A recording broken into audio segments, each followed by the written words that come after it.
Dice. I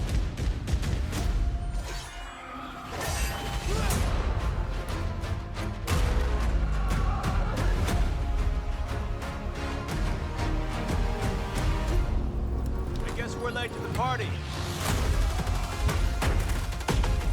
Enemy lock. Enemy lock.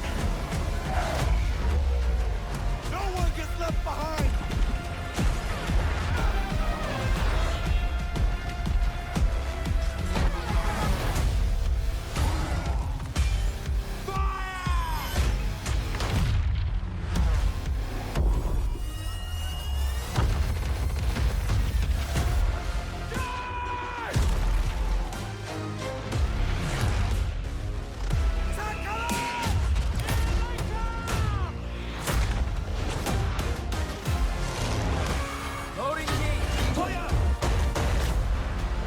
Mein Gott.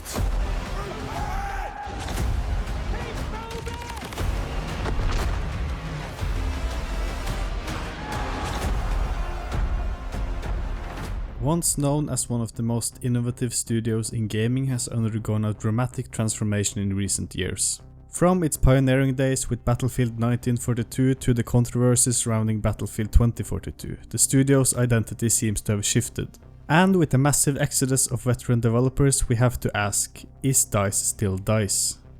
Founded in 1992 by 4 men from Sweden as Digital Illusions CE, DICE made a name for itself with titles like Pinball Dreams before revolutionizing the FPS genre with Battlefield 1942 in 2002. The company thrived throughout the 2000s, releasing fan-favorite titles such as Battlefield 2, Bad Company, Mirror's Edge and Battlefield 3. In 2006, Electronic Arts acquired DICE, giving the studio more resources but also more corporate oversight. Oversight that was kept at a distance for a while by the great performance of the games the company produced, as well as the then CEO of DICE, Patrick Sutherland. Over the years, however, pressure from EA to release annualized and live service game increased, leading to a slow shift in how DICE operated. The turning point started with the release of the less performing Battlefront 2 and the controversial launch of Battlefield 5. Two games that from a gameplay perspective holds their ground but got tainted by ever-encroaching corporate meddling and questionable leadership decisions. The exodus from the company mainly started under the development process of Battlefield 5. This first exodus lasted until the pre-production of Battlefield 2042 and saw developers with everything between 4 and over 20 years of experience leave the company. Many of these being key figures within game design, programming and leadership positions. Then came the disastrous launch of Battlefield 2042 in 2021, which we already know how went down.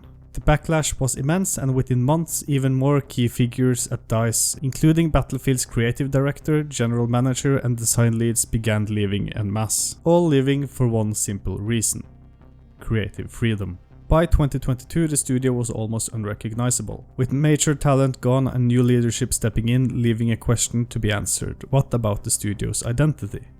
This is where the ship of Theseus paradox comes in. The psychological thought experiment asks if a ship who has had all of its parts gradually replaced over time still remains the same ship, or does it become entirely new altogether? In DICE's case, and in my eyes, with so many original developers gone in so quick succession and the company culture shifting, DICE is not the same studio we remember making the golden age of Battlefield games. It has simply become a different entity altogether.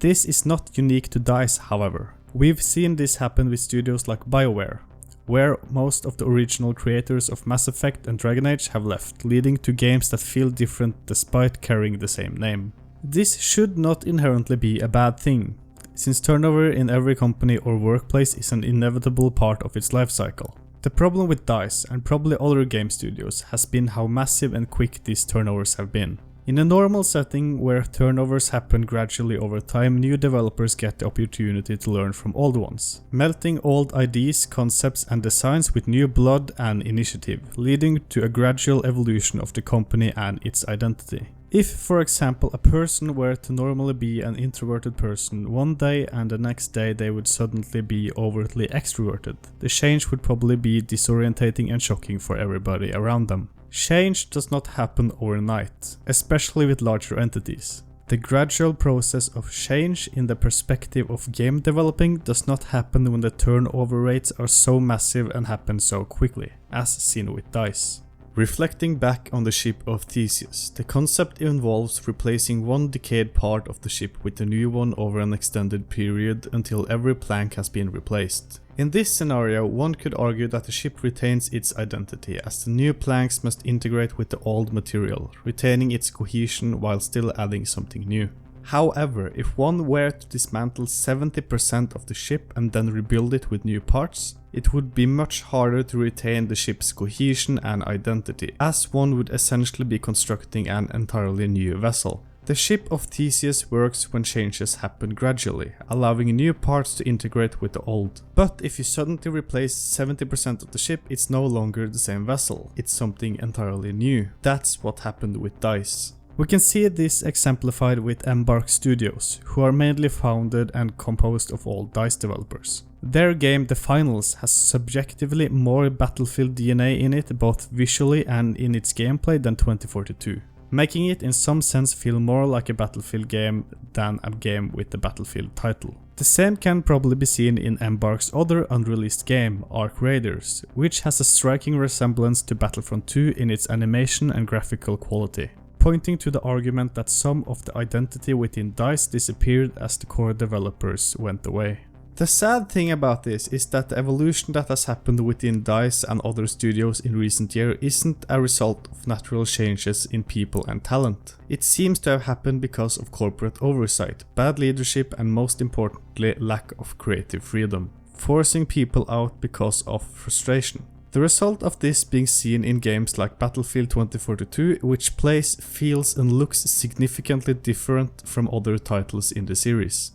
I grew up with DICE games and I viewed them for a long time as a game developer you could trust in. Maybe not in publishing finished games at release, but as a company that delivered memorable moments for you the player. But this trust has almost vanished completely. Some of which is the fault of DICE themselves, but also EA and their ever-increasing mandates over the studio. What does this mean for the future of DICE? With the new Battlefield game on the horizon, the studio has an opportunity to redeem itself. However, it unfortunately appears that DICE has become more of a cog in EA's corporate machinery, more so than an independent studio. Whether DICE and the Battlefield series will ever return to the golden days of Bad Company 2 and Battlefield 3 is uncertain. The points in this video are not to suggest that the next Battlefield game will be bad or fundamentally different in terms of its core mechanics. While the game will retain essential elements such as classes, destruction and large-scale gameplay, it might still differ in its identity from other games in the franchise. This could be either for better or worse in terms of feel, presentation and overall cohesion. Only time will tell, and as fans, all we can do for now is hope for a good game. Although the studio's identity has changed, it doesn't mean its future is doomed. It all depends on how it evolves next. What do you think? Is DICE still the same studio you once loved, or has it changed beyond recognition? Let me know in the comments, and if you enjoyed this deep dive, don't forget to like and subscribe for more gaming history and analysis. Thanks for watching.